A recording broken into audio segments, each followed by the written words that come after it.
2024 का 22,391 कदम के लिए जो काम चल रहा है और विधानसभा का भारत आने वाला है, इसका जो तैयारी चल रहा है, इसमें हम लोग देखते हैं कि काफ़ी सारा क्वेश्चन आता है इस टॉपिक से, भारत की नदियाँ से।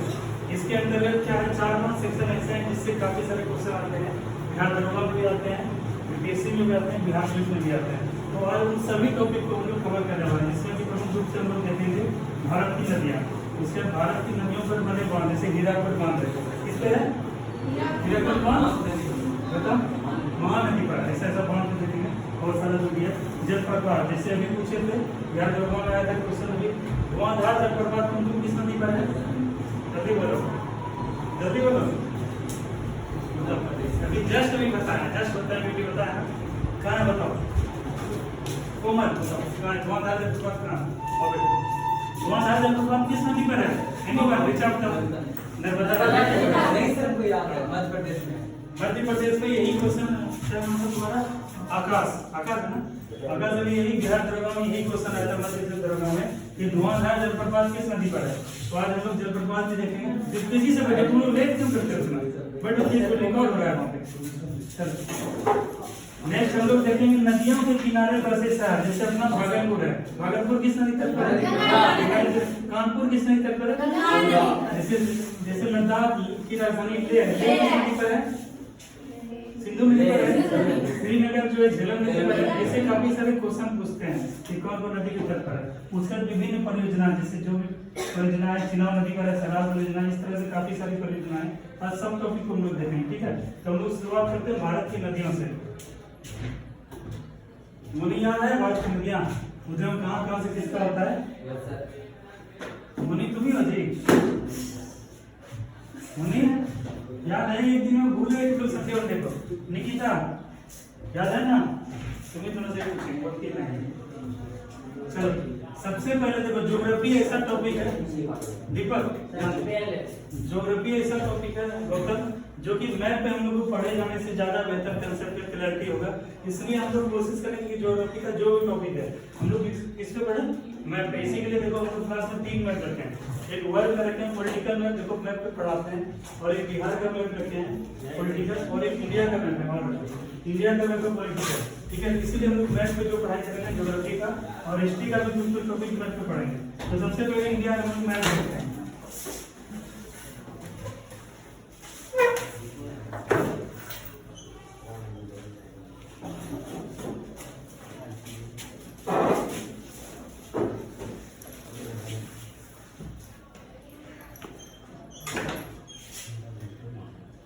ये उधर इंडिया का मैप।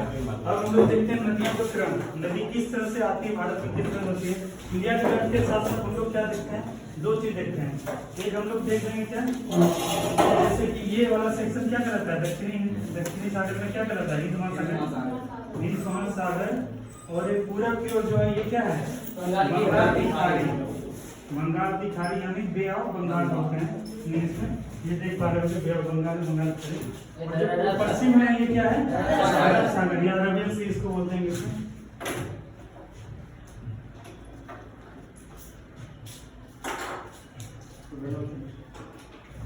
तो ये क्या है? अरब सागर। ठीक है, अरब सागर। देखो ज्यादातर जो उत्तर भारत की नदियां होती है या प्रायद्वीपीय नदी ज्यादा जो है, इसका झुकाव क्या है? हल्का पूरब की तरफ है। तो इसलिए इनका जो है जो गिरने का जो क्रम है वो क्या है? बंगाल की खाड़ी में। तो नदियों का उद्गम होता है प्रायद्वीपीय भारत से काफी सारी नदियों का, और वो गिरती ज्यादातर नदियां बंगाल की खाड़ी में। केवल 2 से 3 ऐसी नदियां जिनका कहाँ गिरती है? अरब सागर में। तो सबसे पहले हम लोग उत्तर से दक्षिण की क्रम में और चलते हैं।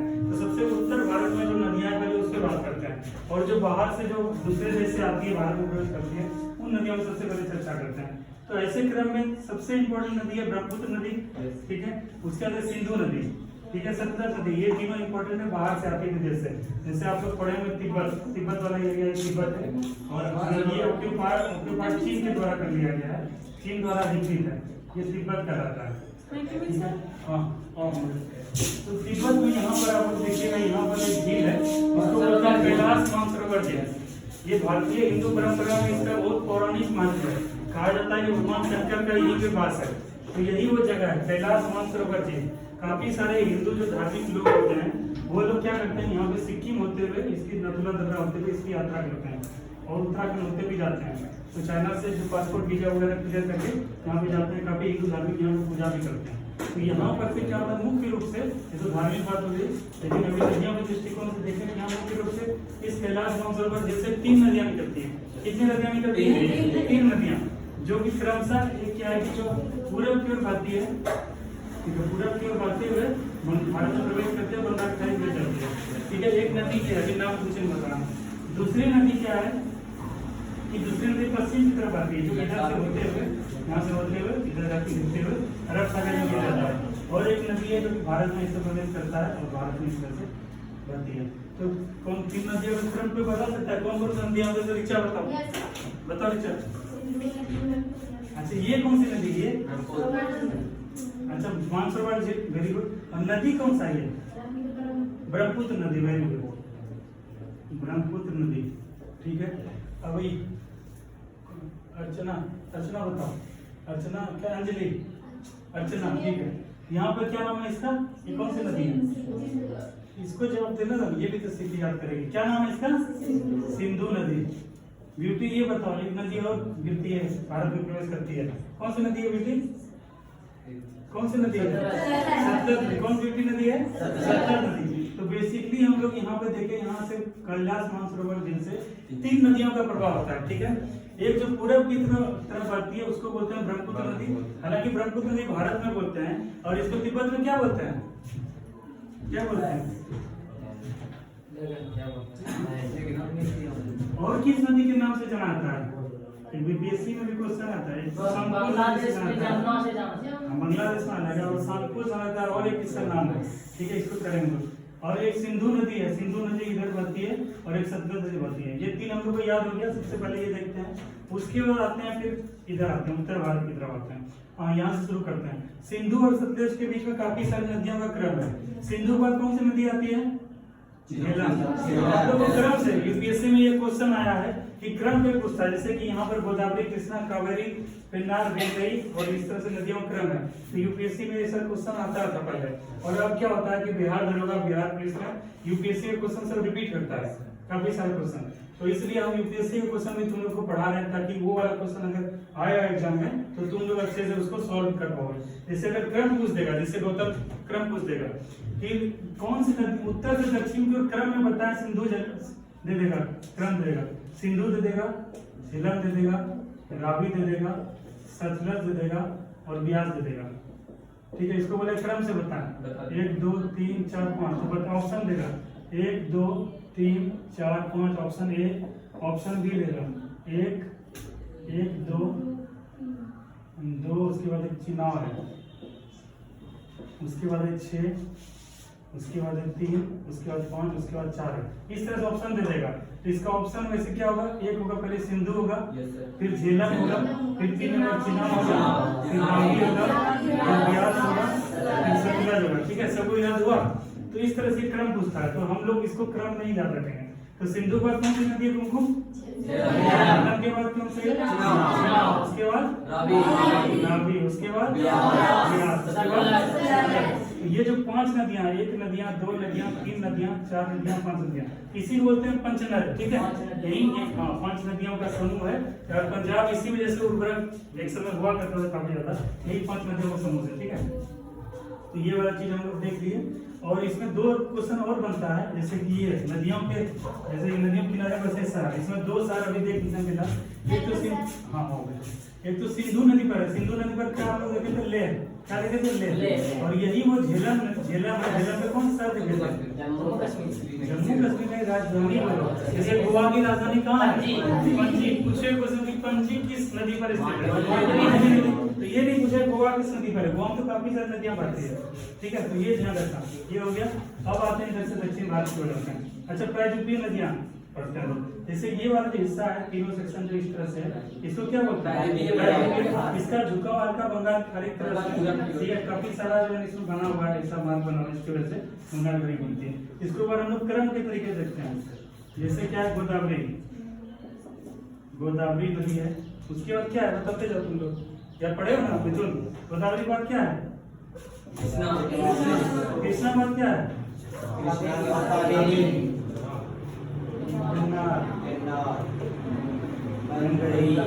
इधर एक क्रिया है ना, ये क्रम है नदियों का क्रम, आप लोग को क्रम नहीं याद रखना है, ठीक है मुनि? क्रम नहीं याद रखना। गोदावरी, कृष्णा, कावेरी, पेन्नार, वैगई, पेरियार, ठीक है? अब पूछेंगे किससे बताना। गोदावरी नदी का उद्गम कहाँ से होता है? हाँ बताओ ना, कहाँ से होता है गोदावरी नदी का उद्गम? कहाँ होता है बताओ? नहीं बताओ, गोदावरी नदी का उद्गम कहाँ से होता है? कैसे बोलेगा? नासिक के त्रिमुखेश्वर से। क्या बोलोगे? नासिक के त्रिमुखेश्वर से। इसमें लिख देते हैं, नासिक फिलहाल लिखते हैं ब्रैकेट में त्रिमुखेश्वर। क्या होता है, कभी कभी डीप क्वेश्चन अगर करना होता है, क्वेश्चन को टफ करना होता है, तो जगह देता है, नासिक नहीं देगा। क्या देगा? जगह दे देगा। इसलिए आप लोग को जगह भी याद रखना है। जैसे कि यमुना कहाँ से निकलती है? ये चीज यमुनोत्री का कोई ऑप्शन नहीं देता है, तो आप लोग को ये चीज ध्यान रखना है। त्रिमुखेश्वर, ठीक है? हो गया। गोदावरी नदी कहाँ इसका गिरा, कहाँ पर हुआ इसका? गंगा निकिता इधर से होता है। कृष्णा नदी का उद्गम कहाँ से होता है? कहाँ से? महाबलेश्वर, ठीक है, महाबलेश्वर। चलो अब आते हैं कावेरी। कावेरी नदी का उद्गम बताओ। कावेरी नासिक यहाँ ऑलरेडी गोदावरी नदी को बहा दिया। कितना नासिक से नदी निकल रही है? ब्रह्मगिरी से। कावेरी नदी कहाँ था? ब्रह्मगिरी। इसी नदी पर जल विवाद है कर्नाटक में और तमिलनाडु में। तुम लोगों के टेस्ट में क्वेश्चन भी था ना, कावेरी नदी पर विवाद किसमें है? और दक्षिण की गंगा होता है, दक्षिण की वृद्ध गंगा, दोनों दो क्वेश्चन है, तुमको ध्यान रखना। दक्षिण की गंगा इसलिए कहते हैं, इस तरह से गंगा नदी क्या होता है, हम लोग का भरण पोषण करती है, हम लोग को खेती के लिए सिंचाई मिलता है, परिवहन के लिए नाव का संसाधन मिलता है, और उसके बाद जीविकोपार्जन के लिए मछली वगैरह मिलता है, ठीक है? तो काफी सारे तो गंगा नदी जो है हमारे आस्था से भी जुड़ा हुआ है, और आर्थिक, सामाजिक, राजनीतिक भी महत्व है उसका। तो उसी तरह से दक्षिण भारत में कावेरी नदी, जिसका उद्गम कहाँ से होता है? कहाँ से होता है? ब्रह्मगिरी, ठीक है? और कहाँ पे गिरती है? ठीक है? तो ये ब्रह्मगिरी अभी बोल रहे थे, कावेरी को दक्षिण की गंगा कहा जाता है, तो इस तरह से गंगा हमारा भरण पोषण करती है, करती है। और ये बोला दक्षिण की वृद्ध गंगा तो वो आता है गोदावरी, ठीक है? अब पेन्नार एक नदी है, उसके बाद बन गई, ठीक है? ये नदी है, अक्सर इसी की क्वेश्चन आता है। और पेरियार एक नदी है, और तीन नदी और जो है जो कि दक्षिण भारत में गिरती है। एक पेरियार नदी, आप लोग ध्यान रखिए, पेरियार नदी कहाँ गिरती है? अरब सागर में गिरती है पेरियार नदी। और दो नदी है, ठीक है? एक यहाँ से इसे होती है नर्मदा नदी, और ठीक है? नर्मदा नदी का उद्गम कहाँ से है बताइए? रचना बताओ, बड़ी रचना, हाँ बताओ कहाँ है? बोलो। कहाँ है बताओ? एकदम भूल जाती हो। नर्मदा नदी का उद्गम कहाँ है? अमरकंटक। यहाँ पर एक जगह है गौतम, एक जगह जैसे जिस प्रकार से कावेरी यहाँ पर, यहाँ तिब्बत से निकलती है, तिब्बत के समाचार से निकलती नदियाँ, ब्रह्मपुत्र, सिंधु, सतलज, उसी तरह एक स्थल है नहीं इसमें। वेरी गुड, ठीक है? उसी तरह एक जगह है यहाँ मध्य प्रदेश के आसपास है, इसका क्या नाम है? अमरकंटक। क्या नाम है? अमरकंटक। अमरकंटक की बाउंड्री यहाँ से पूरब की तरफ बढ़ती है नर्मदा नदी। कहाँ बढ़ती है? पूरब की ओर नर्मदा नदी, और एक पूरब की तरफ जैसे बिहार में गंगा नदी में मिल जाती है। और ये कौन सी नदी है? सोन नदी। अगर क्वेश्चन आएगा कि सोन नदी का उद्गम कहाँ से होता है? अमरकंटक। और नर्मदा नदी का उद्गम कहाँ है? अमरकंटक। तो आप लोग अमरकंटक को ध्यान रखिएगा। अमरकंटक से दो नदियों का उद्गम होता है, एक है सोन और एक है नर्मदा, ठीक है? उसके बाद एक जगह है नर्मदा के पीछे है दो नदी, यहाँ से महानदी के लिए नदी निकलता है, इसलिए नीचे एक जगह है महानदी निकलती है जो विशाम करती है। एक आप लोग इसको ध्यान रखिए, महानदी का उद्गम कहाँ से होता है? इसी के दक्षिण में अमरकंटक जैसे पहाड़ी एरिया, ठीक है? इस हो गया, इस इधर से निकला सोन नदी, इधर से निकला नर्मदा नदी और दक्षिण से निकलता महानदी। आप लोग इसको ट्रायंगल को याद रखिएगा, महानदी इधर निकला सोन नदी और इधर क्या निकला नर्मदा नदी। ठीक है, इसको आप लोग ध्यान रखिएगा, ये बहुत इंपॉर्टेंट पॉइंट है, अगर पूछा गया है ना। ये मध्य प्रदेश के बॉर्डर के पास है, हालांकि मध्य प्रदेश का एरिया है। ये वाला हो गया यहाँ से, और कौन सा बचा? वहाँ दो बचा है, एक नर्मदा नदी निकला अमरकंटक से और दूसरा निकला ताप्ती नदी। कहाँ से निकला?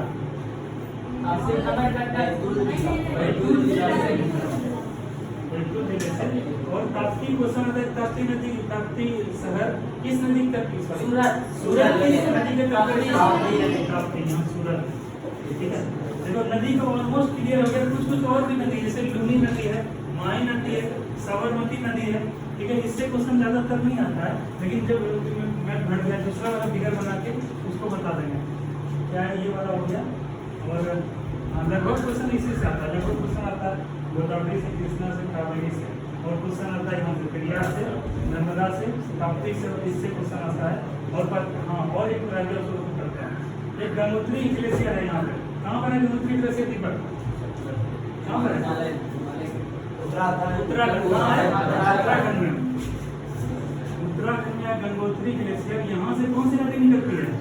गंगा नदी। ठीक है, हालांकि आगे चलते देखेंगे, भागीरथी, विलंगना, ये सब नदी मिल के बनती है। ये गंगा नदी जो है, इसकी काफी सारी सहायक नदियाँ हैं, सोन उसमें सहायक नदी है। ये गंगा नदी जो बांग्लादेश में प्रवेश करती है, इसको अलग नाम से जाना जाता है। ये क्वेश्चन भी आता है, जैसे किस नाम से आता है? ब्रह्मपुत्र को क्या बोलते हैं? जमुना।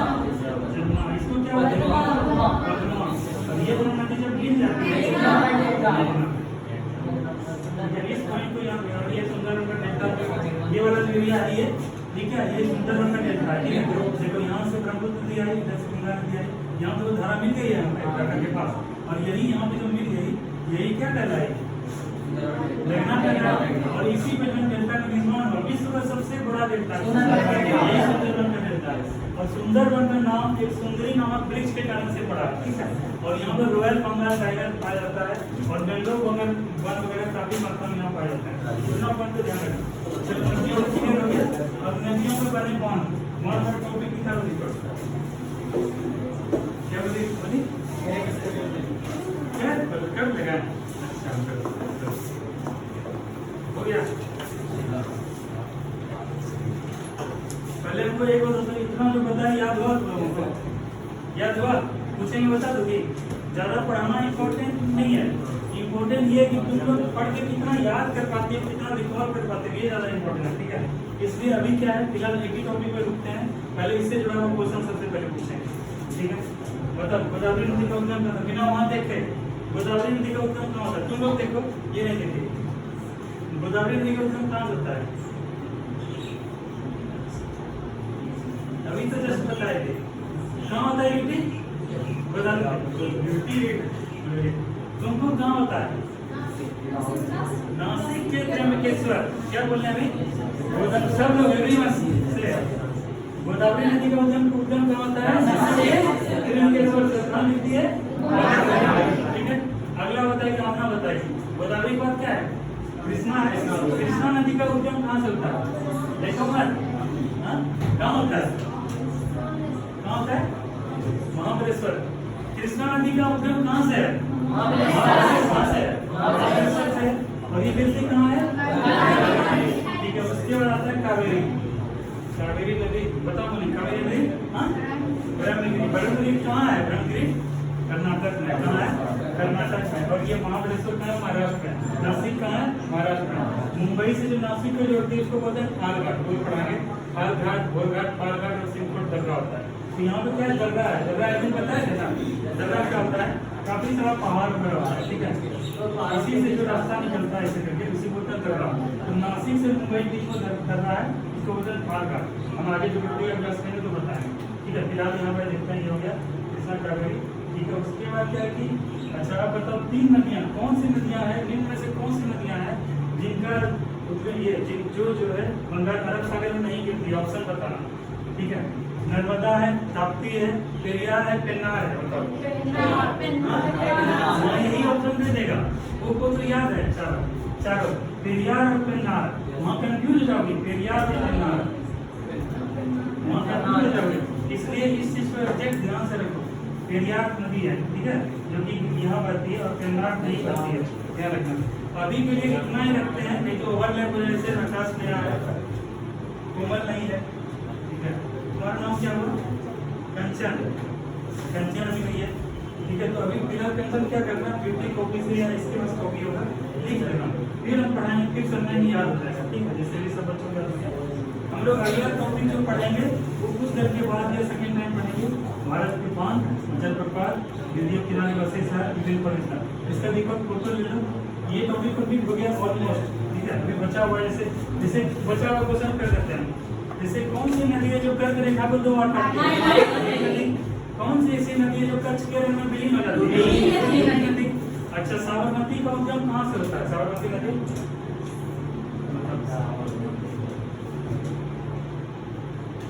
अच्छा, अहमदाबाद किस नदी तक पर है? साबरमती।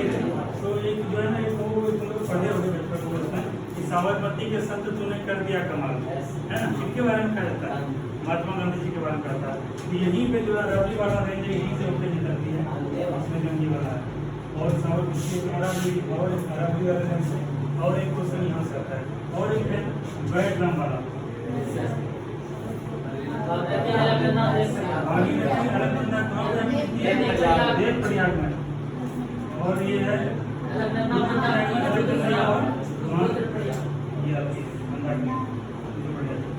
ठीक है। राजेश्वर आ गया, हम आ रहे हैं 5 का ब्रेक लेके, फिर राजेश्वर नेक्स्ट वाला टॉपिक कंप्लीट करेंगे। और दीपक ये लिख दिया, फोटो नहीं। अभी जो अगला टॉपिक करेंगे, जब हम ज्योग्राफी वाला पढ़ाएंगे तो बांध पढ़ा देंगे, जलप्रपात पढ़ा देंगे, बसे शहर, मेन बड़े जहाँ। इससे 2 से 3 क्वेश्चन आता है ऑलमोस्ट, ठीक है। कई पूछ देगा हीराकुद बांध किस नदी पर है, कई पूछ देगा कि परियोजना जैसे कि चिलार अभी पढ़े थे, चिनाव नदी पे कौन सा सलाल परियोजना है, वो किस पे है, और जलप्रपात बताओ किस पर है, नदियों पर बांध कौन सा है। तो ये क्वेश्चन आता है, ठीक है। 5-10 मिनट का ब्रेक है, राजेश्वर क्लास है, इसको वो कर दो।